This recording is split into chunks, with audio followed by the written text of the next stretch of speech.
This is the Upward Way, edifying, elevating, and educating. The message that we have this Sabbath morning, like you saw on the posters, is Christians should not put on face masks.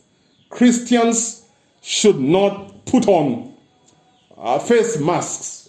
And may we pray again. Eternal Father, may you talk to us, Lord. We are ready to listen from you. Talk to us, for we pray in Jesus' name. Amen.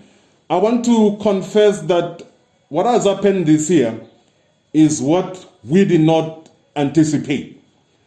And 10 years later, 20 years later, we will remember the year 2020 for face masks. We will remember this year for face masks because we have been introduced to something that we had never gotten into before. And COVID-19 has altered the way of our life. And I know life will never be the same again. For the first time, we are all putting on face masks. You can imagine that. And not once, but on a daily basis. I cannot get out in Rwanda without a face mask because I will be apprehended and taken to the stadium where I'll spend the whole day, and even I have to pay a fine. And so you cannot dare walk out without a face mask. I have to put it on, even when it is not comfortable for me to do so. I just have to don it. And previously there were many arguments as to the merits or the benefits of putting on a face mask. There were debates. Does it really help? Does it work? Does it prevent? Does it stop it? COVID-19. So those were the issues that were being talked about. But I think that is what are under the bridge now. We are made to put on our face masks. And I don't know for how long. But I cannot wait until the day that we are told, okay, you're free. No more COVID-19. And you can walk out without putting on your face mask. But before that announcement has been done, I will put on my face mask. Because I know it's going to protect me and it's going to protect someone else, just in case I have the virus with me. Let me talk about the purposes of wearing a face mask. The purposes of wearing a face mask, number one, is to protect yourself and to protect others. Like if you are a medic and you are dealing with people, you may not be knowing what they could be carrying. So you want to protect yourself. And we are in a situation of COVID-19. And so you may not be knowing whom you are interacting with, who passed through the place where you are, who sneezed somewhere, or whatever you touched and you want to touch your nose or your mouth or any other place. Sometimes you may find yourself contaminating yourself. And so I want, as I do this sermon, I want to start by saying that you've got to put on your corona face mask. Let me call it corona face mask. You've got to put on your mask. It is your responsibility to protect yourself and to protect others. Don't be a fool. Don't be a fool and put yourself in vulnerable positions where you are likely to contract or to contaminate others with this. Don't be a fool. But that is said and done. I want to shift now gears to the other masks. There are two other masks that we put on, apart from the masks that we don during this period of COVID-19. So I want to discuss metaphorical masks. Metaphorical masks, the masks that we put on, that we don. So number two, because number one I've said the mask that you use to protect yourself. Number two is the mask that you put to change your identity. Maybe a church and you want to fit into church because there's something that the church people will appreciate. There's a given look that the church folk expect from you, and so you are straight from your world, and so you walk into church or you meet with church people, and so you quickly put on a face mask. Or sometimes maybe when you are out of church and you want the folk outside church to be attracted to you. And so you are around non-Christians, and so you want to blend in, you want to fit in. So sometimes we change the masks so that we can fit in, we can blend, we can gel. So we start talking their language. We will start doing their thing. We will start laughing at jokes that we would not have laughed at if we were a church. Maybe we start watching things that we could not have watched if we were not a church. And so in the long run, there's no difference between me, a church, and me in the world, because I know how to gel. I know how to fit. I know how to remove this mask that I had for church, and I remain me. And so in that case, your presence does not make those who are not followers of Jesus Christ uncomfortable. You get in and they continue doing their thing. They cannot say, because this guy is here, let's change the conversation. Or because this man is here, let's not do what we've been doing. So they are comfortable because we gel. Number 3, the mask that we use to hide our identity. Number 2, to change our identity. Number 3, to hide our identity. That is a mask that we use when we don't want people to see the real us. So you put on a mask as a way of hiding, who you really are. And so these are metaphorical mask, number 2 and number 3, to change your identity. Number 3, to hide your identity. The false appearance that we display. That's what I'm talking about this morning. And that's a mask that I'm talking about. That we don't have to put on that mask. No, this other mask, please kindly put it on. And this other mask, kindly put it on. But the metaphorical mask of us trying to be what we are not is what I am talking about this Sabbath morning. The false appearance that we want to show, we want to display before people, or before people that we want to impress for one reason or the other. It could be the mask of professionalism that we wear when we are around our bosses or our supervisors, because they are watching us and we want them to think that we are good, we are hardworking. We want them to have a positive opinion, perspective about us. Or the mask of innocence. Maybe you are a child, you're a young person, and you want to behave so nice before your parents, or you want to behave so nice before your teachers, because if they look at you in this way, then they may not really be excited, and so you want to put on something that you are not ordinarily, so that they may think that you are this. So, or the mask that we wear when we are trying to make a good first impression, or we were trying to look so smart, or trying to look like we have it all together, or trying to suggest all is fine with us. And so let me say this, ladies and gentlemen listening to me. People pretend at work. People pretend at friendships. People pretend at home. And people pretend at church. And so sometimes I think that we are a bunch of pretenders. Because let's look at our country. Country Kenya, a country of over 80% Christian, but you cannot even count the sins that are committed. Why? Because people pretend, people fake it. The fear of disapproval is what is making people to pretend. The fear of rejection, the fear of condemnation often causes us, even adults, to pretend. Even Christians, we want to pretend and be what we are not. And so we put on many faces. I have met with people who have many faces. Many faces. They have a face for church, a face for the club, a face for everywhere, a face for home, a face for work. And so you never get to really know who they are. Everywhere they go, they have a face mask for that particular place. And you get confused because they keep changing colors like a chameleon. And so many times we are not always outside what we really are inside. What is seen outside is not what is seen inside.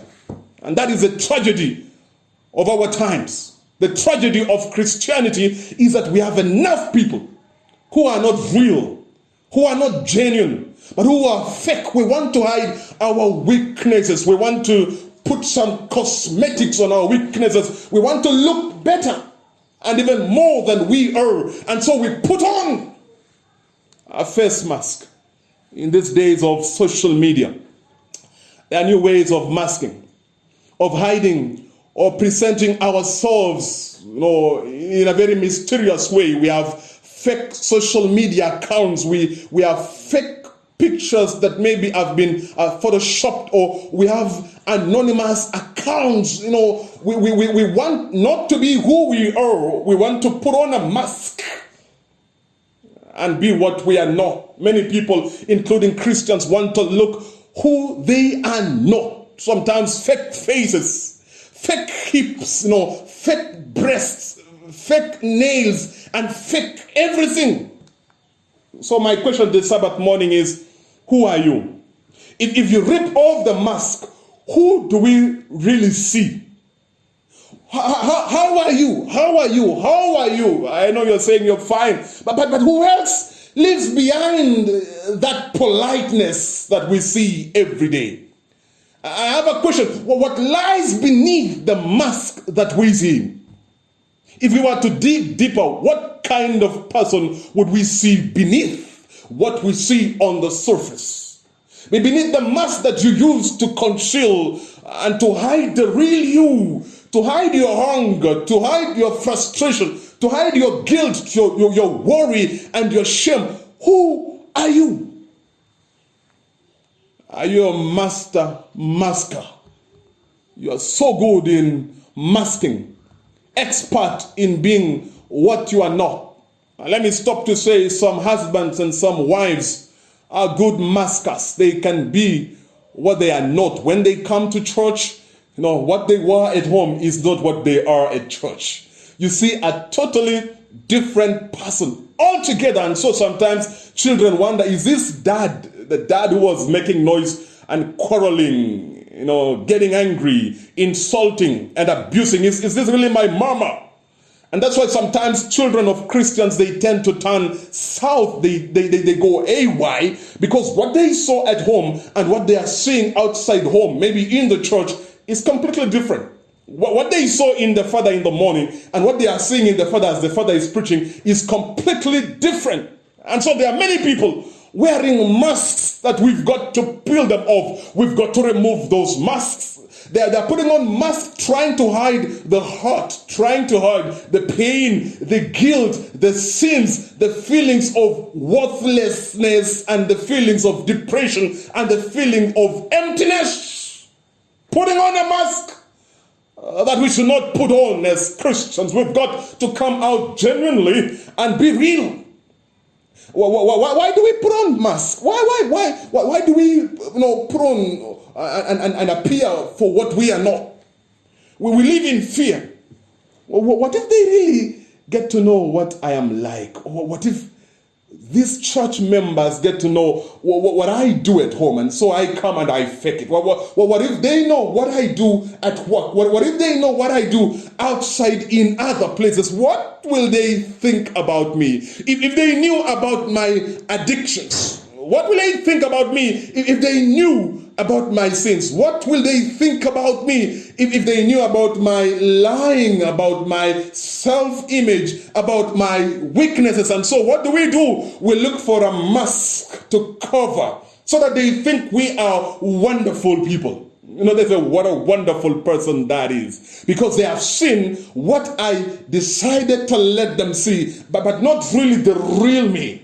Well, why? Because we are certain that they would never maybe embrace us. They would never have anything to do with us if they really saw the real us without the mask. And that's why some people, if you found some ladies in the morning before they put on their makeup, they look completely different. But when they have put on the makeup, you see completely different people. And so they're scared to be seen sometimes before they put on the mask. But the tragedy, like I said, is if we are able to put on spiritual cosmetics, spiritual masks, and we cover who we really are. We even lie to ourselves. We even lie to the people of God for who we are not. And we even try to fool God. in Genesis chapter 3, verse 6 to verse 11. Which book did I say? Genesis chapter 3, verse 6 to verse 11. Adam and Eve decided to pretend. After they did what they did, they thought, okay, we are going to pretend. And so they came up with a plan. Let us make us a mask and wear the mask, and then we can pretend that everything is great. That was the idea. We went, we are guilty. No, but we don't want to come out and say, God, we have sinned. No, let's think of what we can do. We cover our nakedness. We cover the internal conflict and the turmoil that we are experiencing. But was everything okay? The answer is no, because they felt naked. No, they felt so empty inside. The glory of God departed from them, and they felt so much inadequate, and they went to hide themselves with their masks. The mask could not deal with their internal conflict. It cannot cover the issues inside. They tried to pretend that everything was okay, but it was not really okay. They felt that something was missing. Something is not right. Something is not adding up. Something was wrong with them on the inside. And I have a question for you this morning. Have you been there? Where instead of going straight to God, you try to hide, you try to medicate, you try to ignore. Instead of taking responsibility of your weaknesses and issues and looking for ways to address them, you thought you would go around and circumvent the feelings and the guilt and mute the conscience as God tries to talk to you and to appeal to you. Let me say something, my friend. Jesus wants you to be real. Jesus wants you to be genuine. He wants you to be real. And that is a desire of God. That I am weak. God, I am weak. I come to you just as I am. There's nothing good in me, just as I am, without even one single plea. I come to you, Jesus. He wants you to be very real. I read in the book of John chapter 1 verse 47. Which book did I say? John chapter 1 verse 47. And Jesus said, when Jesus saw Nathanael approaching him, he said of him, here truly is an Israelite, in whom there is no guile, in whom there is no deceit, in whom there is no facade, in whom there is no fakery. And Jesus was excited with him because Nathanael was true. He lived righteously with nothing to hide. Do you have some things that you have to hide in your life? Maybe some things you have to hide from your wife. Things you have to hide from your husband. Things you have to hide from the church folk, because if they knew what you do, then they would have a negative opinion. They would look at you differently. Do you have some things that you have to hide from your friends, because you think if they get to see me and they get to know what I do or who I am, then I don't think things are going to be fine. And so we live faking it. We live hiding. But when Jesus saw Nathanael, he said, this guy, this is the man. This is the man. Here comes a true Israelite. And I wish Jesus would say that about me. Okay, I'm not perfect. Okay, I am so much weak. Okay, I may not be what I ought to be. But I want to come open to God and I tell him, God, this is me. These are my weaknesses. God, these are my issues. I don't have to fake like I have it all. I know people who fake that they have a lot of money, yet they don't have money.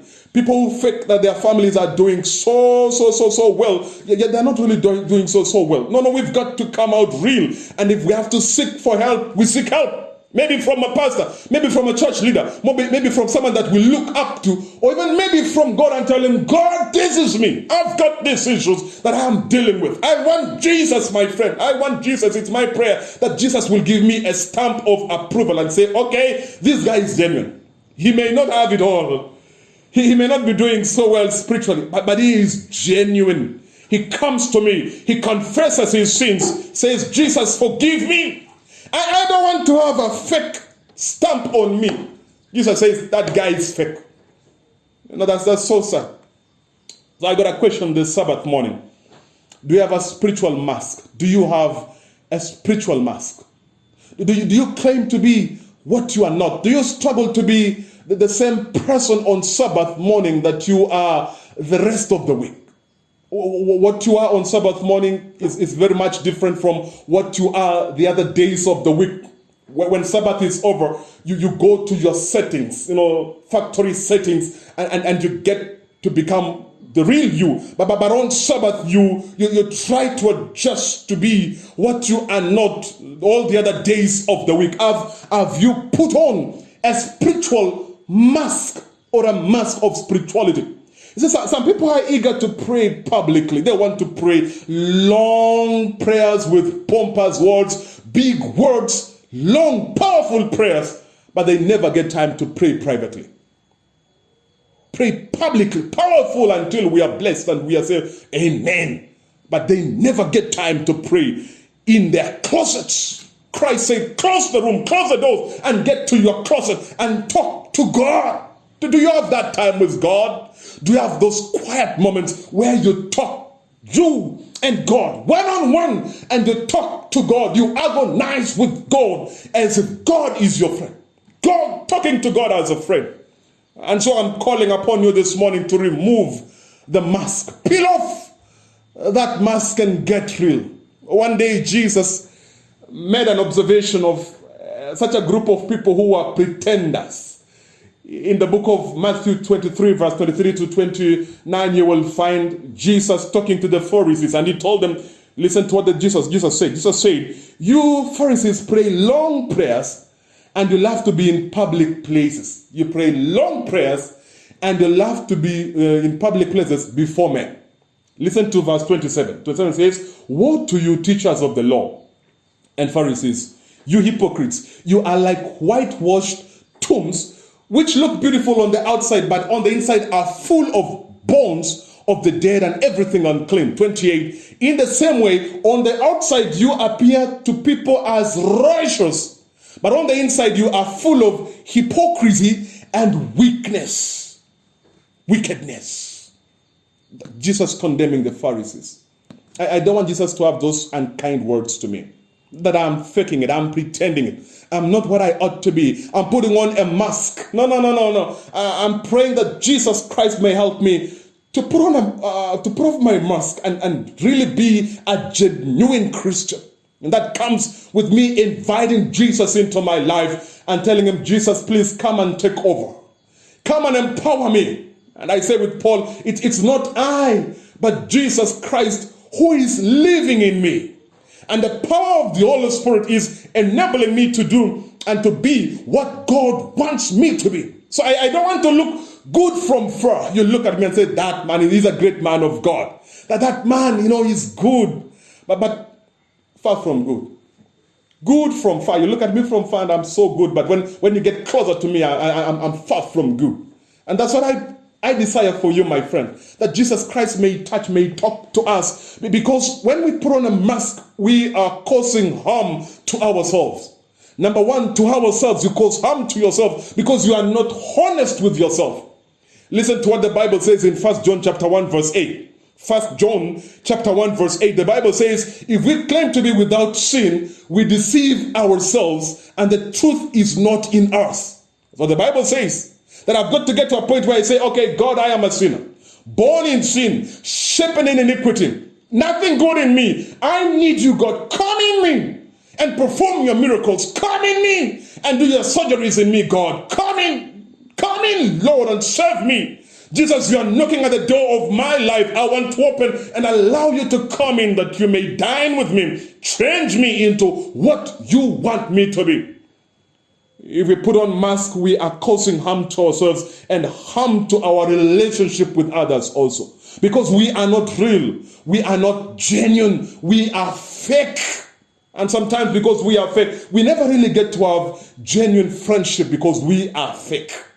You cannot use fake, raw materials and get something that is real. So we've got to get to a point of saying, okay, I want to be who I am. I don't want to fake it before my husband, fake it before my friends. I want them to know me for who they are. If I trust them, I want to be vulnerable to them. Let them know me. Let them see me for who I am really. And also, masks, causes a problem between us and God. That sin and that pretense is what really puts off God. We cannot fool God. We cannot fool God because God sees behind the mask. He knows me from inside out. I may put on my Sabbath best, look so good, look pious, hold my Bible at some spiritual ankle, but I may be far from God. I may look so nice, but beyond the cosmetics and all the things that I may put on as a facade, God can see deep down into my heart, and He knows I am faking it, or He knows I am real. So number one, my friend, allow Jesus to search you. Allow Jesus to search you. Allow Jesus to go through your mind, through your heart.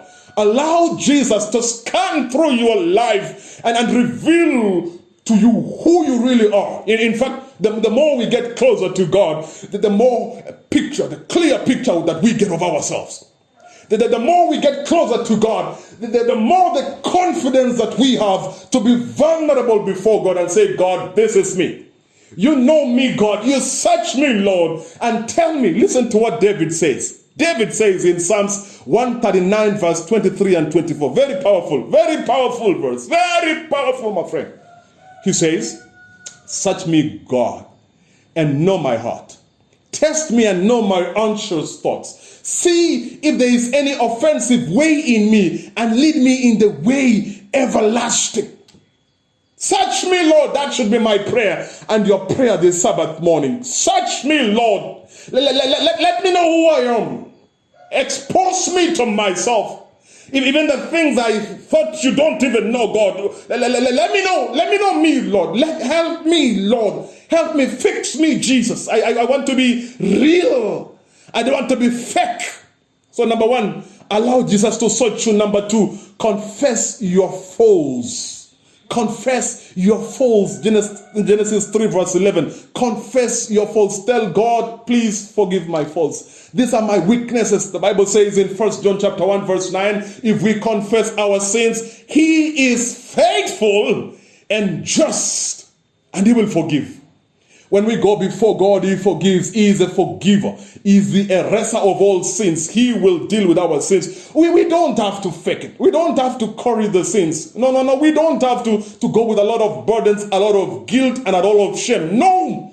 Run to God and tell Him, God, I come. Just as I am, God. I know the blood that was shed on Calvary is enough and sufficient, efficient, to clear and to deal with my sin. The song says there's a fountain filled with blood drawn from Emmanuel's veins. And we sinners, when we get in, when we plunge ourselves in, we lose all the guilty stain. If we are willing to confess our faults to God, my friend, then He can remove the need for the mask. We don't need to put on the face mask. Christians and genuine Christians should not put on face masks. They should be real with God and real with other people. Number three, may Jesus break you this morning. Jacob, for a long time, had put on a face mask.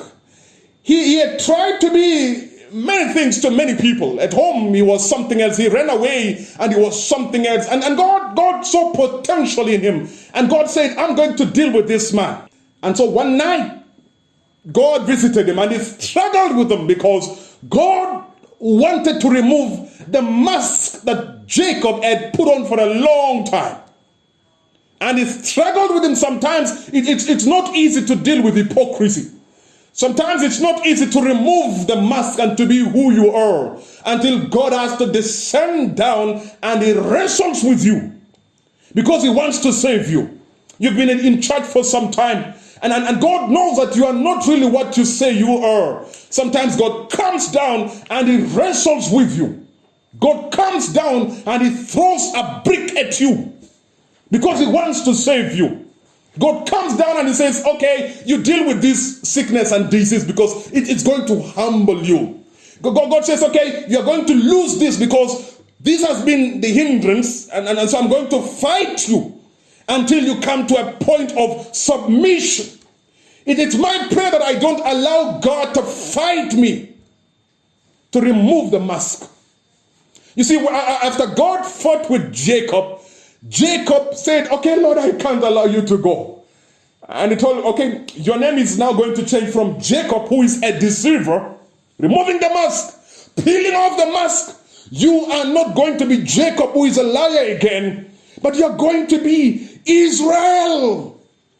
Israel, who is a victorious person, an overcomer. May God deal with you, my friend. May God wrestle with you today and peel off the mask. Remove the mask and make you the kind of Christian that he wants you to be. We don't have to keep on faking. May God remove your mask today, my friend. May Jesus remove your mask and stamp on you and say, this Christian is genuine.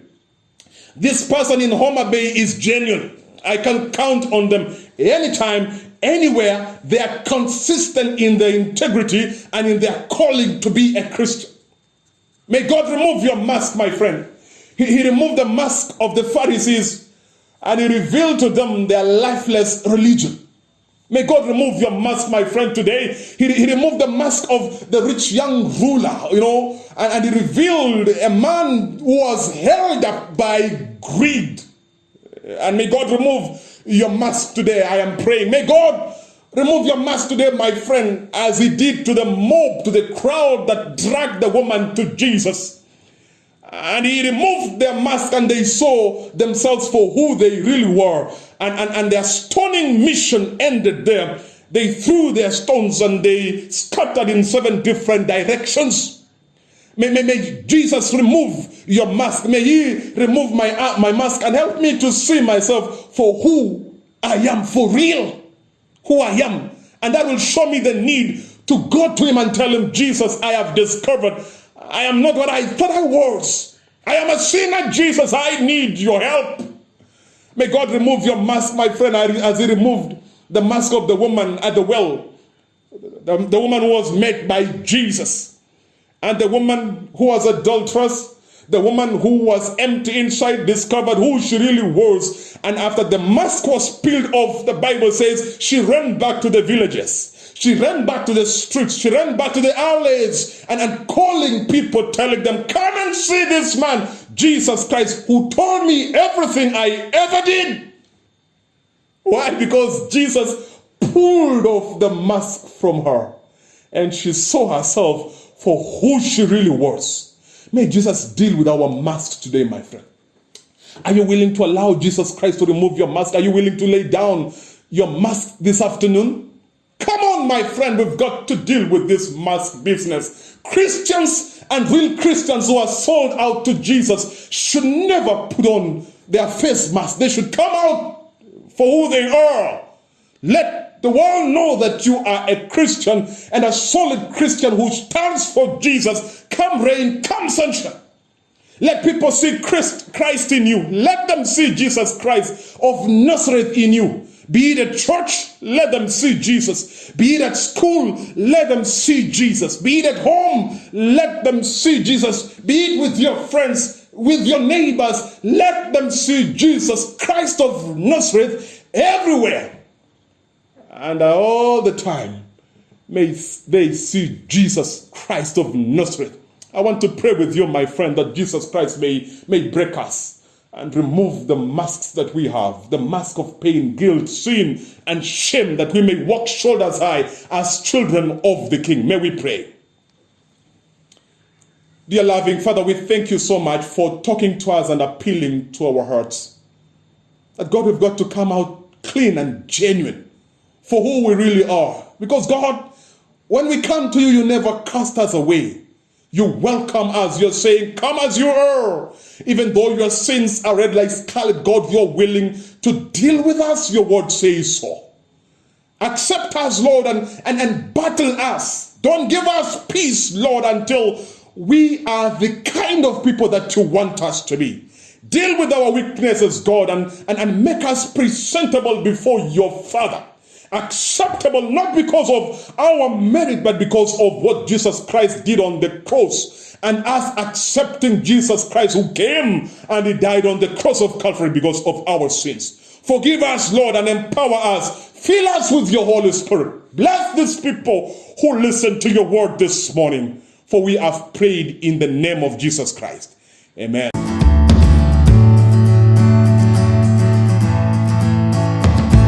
This is the upward way, edifying, elevating, and educating.